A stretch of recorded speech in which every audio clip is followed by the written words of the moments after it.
Bravo à l'Afrique qui s'éveille et qui se réveille. Après une petite pause, je vous reviens avec des analyses géopolitiques et nous allons clore avec le cas de la CAN. La CAN 2024 qui s'est passée en Côte d'Ivoire. Oui, nous allons faire une analyse et un décryptage de cet événement continental et qui peut même se dire mondial. Donc nous allons faire une analyse géopolitique.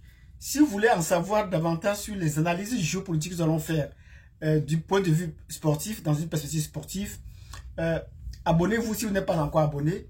Cliquez sur la cloche de notification pour ne pas rater les prochaines vidéos.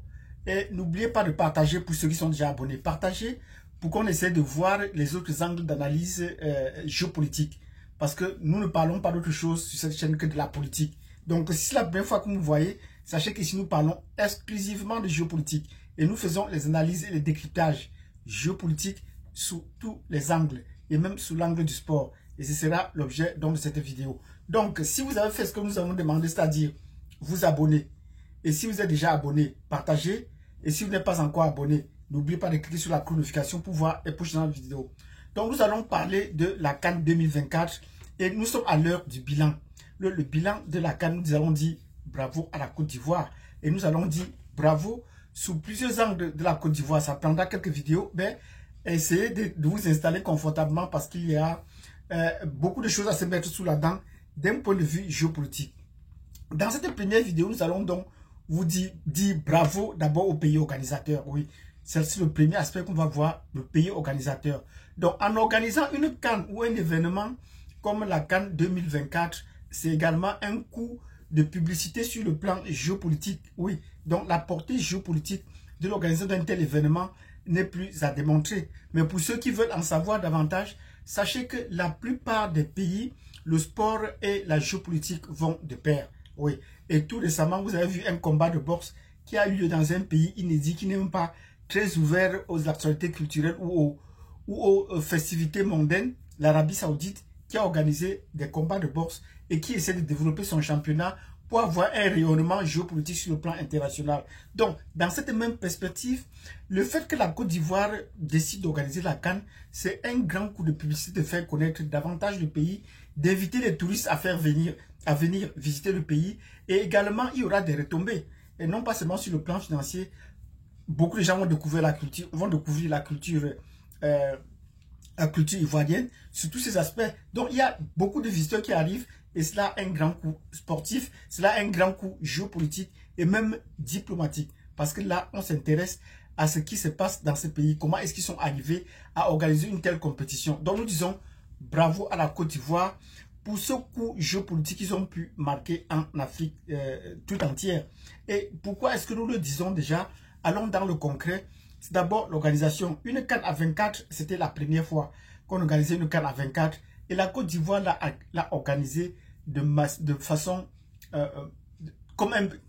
magistrale, de façon plus poussée que les autres pays. Parce qu'ailleurs, quand on a augmenté le nombre de participants, il y avait des grincements dedans sur la capacité à accueillir les participants. Mais ici, la Côte d'Ivoire n'a pas grinché, n'a pas daigné grogner du fait qu'il y avait un 24 taux de participants. Donc nous lui disons bravo. Les stades étaient au rendez-vous. La qualité des stades était plus à démontrer. C'est vrai qu'il y a eu un test en ayant une inondation au stade de Bimbe à Abidjan, mais c'était un test qui a permis de remettre les choses à l'heure. Quand on voyait la qualité des matchs, quand on partait de San Pedro à Korogo ou à Boaké, les stades étaient d'une très bonne qualité. Mais à côté des stades qu'on voyait à la télé, il y a un événement qu'il faut peut-être saluer de près, c'est le stade d'entraînement. Oui, bravo à la Côte d'Ivoire. Et c'est ici nous parlons des infrastructures. Bravo à la Côte d'Ivoire.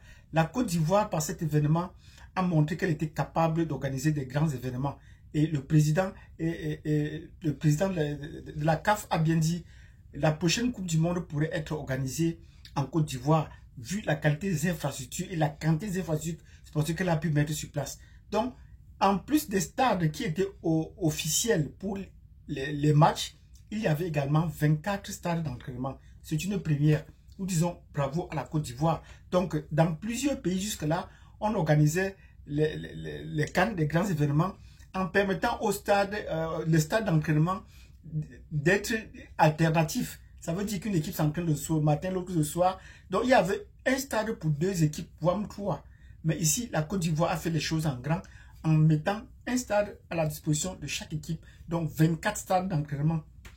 Nous leur disons bravo. Et c'est vraiment le centre de cette vidéo où les infrastructures sportives de la Côte d'Ivoire ont été mises à un niveau mondial. N'est plus pas seulement à un niveau africain, mais à un niveau mondial. Donc, vu cette qualité, si je pense que je pense avec les autres que la Côte d'Ivoire est prête à organiser la Coupe du Monde. Et ce n'est pas une erreur. Donc, si vous pensez le contraire, laissez-nous dans les commentaires pour savoir. Mais au regard de ce qui s'est passé jusqu'à présent, nous disons bravo à la Côte d'Ivoire pour la qualité des infrastructures sportives et la quantité des infrastructures sportives.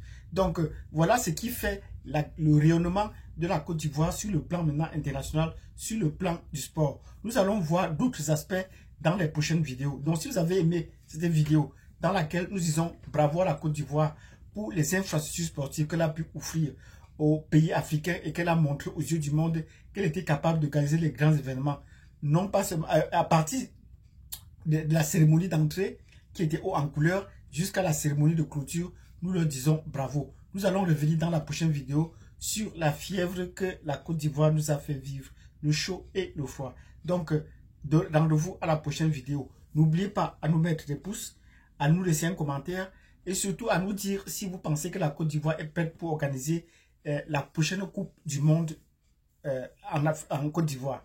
Merci d'avoir suivi cette vidéo et rendez-vous à la prochaine vidéo pour une analyse géopolitique également de la Côte d'Ivoire.